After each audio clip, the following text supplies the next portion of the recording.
우리가 매일 당연하게 사용하는 돈, 과연 이 돈은 정말 안전할까요? 오늘날 우리 지갑 속 지폐는 언제부터 또 어떻게 만들어지게 된 걸까요? 인플레이션으로 물가는 오르고 돈의 가치가 떨어지는 이유, 그 근본적인 답을 역사를 통해 하나씩 파헤쳐 보겠습니다. 정부 화폐란 과연 무엇일까요? 과거의 상품화폐였던 금이나 은은 채굴이 어려워 전체 양에 비해 유통되는 양이 매우 적었습니다. 이 공급의 제한이 곧 가치 안정성의 핵심이었죠. 반면 정부가 발행하는 명목화폐는 종이에 숫자를 찍거나 컴퓨터에 입력하는 것만으로 손쉽게 만들어집니다. 결국 공급이 급격히 늘어나면서 우리가 가진 돈의 구매력은 힘없이 파괴되곤 합니다. 그렇다면 실체도 없는 종이돈이 어떻게 가치를 유지할까요? 첫째는 법정화폐 강제성입니다. 정부가 법으로 이 돈을 거부할 수 없게 막았기 때문이죠. 둘째는 세금입니다. 오직 정부 화폐로만 세금을 내도록 만들어 인위적인 수요를 창출합니다. 하지만 기억하세요. 아무리 법으로 강제해도 무제한 발행이 멈추지 않는다면 화폐 시스템은 결국 무너질 수밖에 없습니다. 1914년 인류 역사의 거대한 변화가 시작됩니다. 바로 제1차 세계대전입니다. 그 이전까지 세계는 금을 바탕으로 한 금본위제를 유지하고 있었습니다. 덕분에 통화 가치는 매우 안정적이었고 국가도 보유한 금의 범위 안에서만 돈을 발행할 수 있었죠. 당시 사람들은 전쟁이 단 몇 달이면 끝날 단기전이 될 거라 예상했습니다. 하지만 전쟁은 예상과 달리 장기화되었습니다. 이때 참전국들은 금태환을 정지시킵니다. 즉 종이돈을 금으로 바꿔주는 약속을 깨버린 것이죠. 왜 그랬을까요? 국민에게 직접 세금을 걷는 건 큰 반발을 사지만 돈을 찍어내는 건 티나지 않게 전 국민의 재산을 전쟁 비용으로 가져오는 가장 효율적인 방법이었기 때문입니다. 만약 그때 금본위제가 계속 유지되었다면 어땠을까요? 정부는 금 보유량만큼만 전비를 조달할 수 있었기에 장기전 자체가 불가능했을 겁니다. 하지만 명목화폐를 택한 결과 수년간 수백만 명이 희생되는 참혹한 교착 상태가 이어졌습니다. 당시 통화 팽창 능력은 곧 전쟁 지속 능력이었습니다. 건전한 화폐라는 자연스러운 제동장치가 사라진 대가였죠. 1914년 크리스마스 휴전을 기억하시나요? 전선의 병사들은 스스로 무기를 내려놓고 축구를 즐겼습니다. 그들에게는 싸울 이유가 없었죠.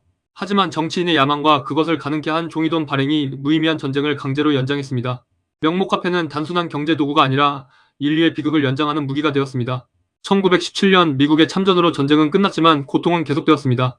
과도하게 통화를 발행했던 독일과 오스트리아는 종전 후에도 살인적인 초인플레이션을 겪으며 경제가 완전히 붕괴되었습니다.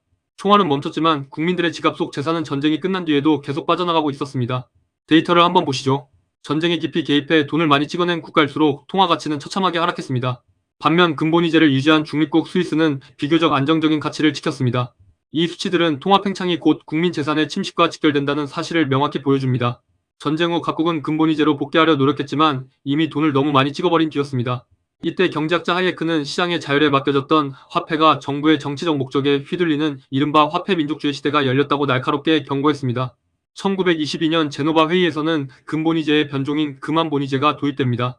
금이 부족하다는 이유로 달러와 파운드를 금과 동등하게 취급하기 시작했죠. 결국 실물금이 없어도 통화를 늘릴 수 있는 완충지대가 만들어졌고 이는 전 세계적인 인플레이션의 씨앗이 되었습니다. 이런 상황에서 영국은 파운드와 가치를 실제보다 높게 유지하려다 금 유출을 겪었고 미국 연준의 유동성 공급을 압박했습니다. 결국 연준은 금리를 낮추고 통화량을 늘렸습니다. 이 인위적인 팽창이 부동산과 주식시장에 거대한 버블을 만드는 시발점이 되었습니다. 흔히 대공황 때 후보 대통령이 아무것도 하지 않았다고 생각하지만 이는 오해입니다. 사실은 정반대입니다. 후보는 임금을 강제로 고정하고 가격을 통제하는 등 강력한 정부 개입을 시행했고 이것이 오히려 시장의 자정작용을 막아 대공황을 훨씬 길고 고통스럽게 만들었습니다. 루즈벨트의 뉴딜 정책은 어땠을까요? 후보보다 훨씬 강력한 개입주의였습니다. 물가와 임금을 시장 원리와 맞지 않게 높게 고정했죠. 결과는 참담했습니다. 실업률은 25%까지 치솟았고 만성적인 물자 부족에 시달려야 했습니다.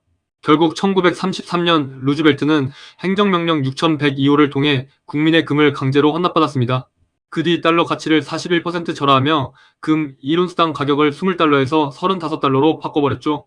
하룻밤 사이에 정부는 국민의 금 가치를 재평가해 막대한 차익을 챙겼고 더 많은 달러를 찍어낼 명분을 만들었습니다.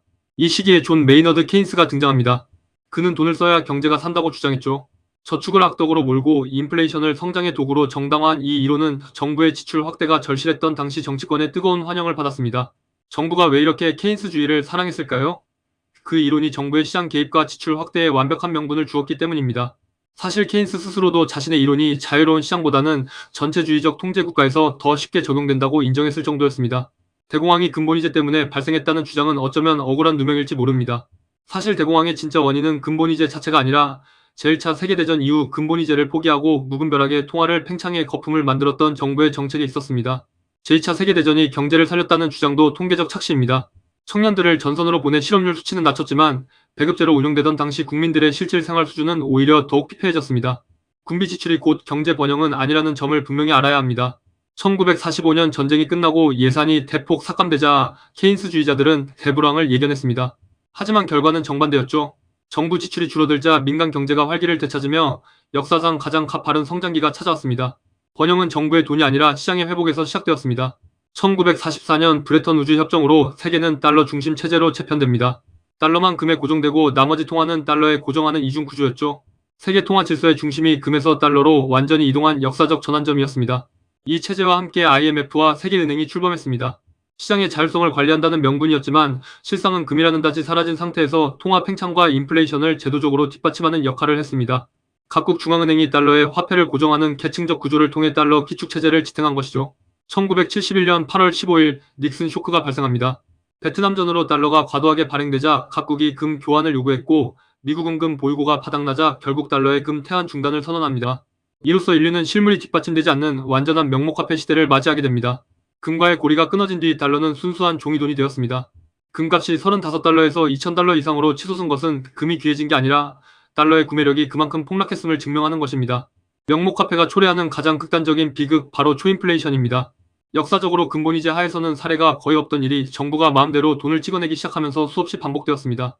독일 바이마르부터 최근 베네수엘라까지 이 끝에는 언제나 국민 삶의 계멸이 있었습니다. 새로 발행된 돈은 누가 가장 먼저 가져갈까요? 바로 정부와 금융권, 부유층입니다. 물가가 오르기 전에 이 돈을 사용하죠. 반면 서민들은 뒤늦게 오른 물가를 감당하며 서서히 가난해집니다. 이를 캉티용 효과라고 합니다. 인플레이션은 사실상 가장 교묘한 방식의 재산 수탈입니다. 정부는 어떻게 화폐 독점을 유지할까요? 법정화폐 강제, 세금 납부 의무화, 대한화폐 처벌 등 모든 수단을 동원합니다. 참 아이러니하지 않나요? 국민들에게는 종이돈을 강제로 쓰게 하면서 정작 그 정부들과 중앙은행들의 금고에는 수만 톤의 금이 비축되어 있다는 사실 말입니다. 그렇다면 우리가 추구해야 할 건전한 화폐란 무엇일까요? 참여자들이 강제 없이 자유롭게 선택할 수 있어야 하고 특정 권력자가 공급량을 임의로 늘릴 수 없어야 합니다. 또한 강제 몰수나 동결에 저항할 수 있는 견고한 소유권이 보장되어야 하죠. 하이에크는 예언했습니다. 정부가 허락하는 방식으로는 절대 건전한 화폐를 되찾을 수 없다고 말이죠. 정부가 멈출 수 없는 우회적인 방법으로 새로운 화폐를 도입해야 한다는 그의 통찰은 수십 년 뒤 디지털 세계에서 비로소 실현되고 있습니다. 그 대답이 바로 비트코인입니다. 2100만 개로 발행량이 고정되어 있어 누구도 임의로 발행할 수 없고 특정 국가나 기관의 통제도 받지 않습니다. 하이에크가 꿈꿨던 정부가 멈출 수 없는 화폐, 그 디지털 금의 시대가 우리 앞에 펼쳐지고 있습니다.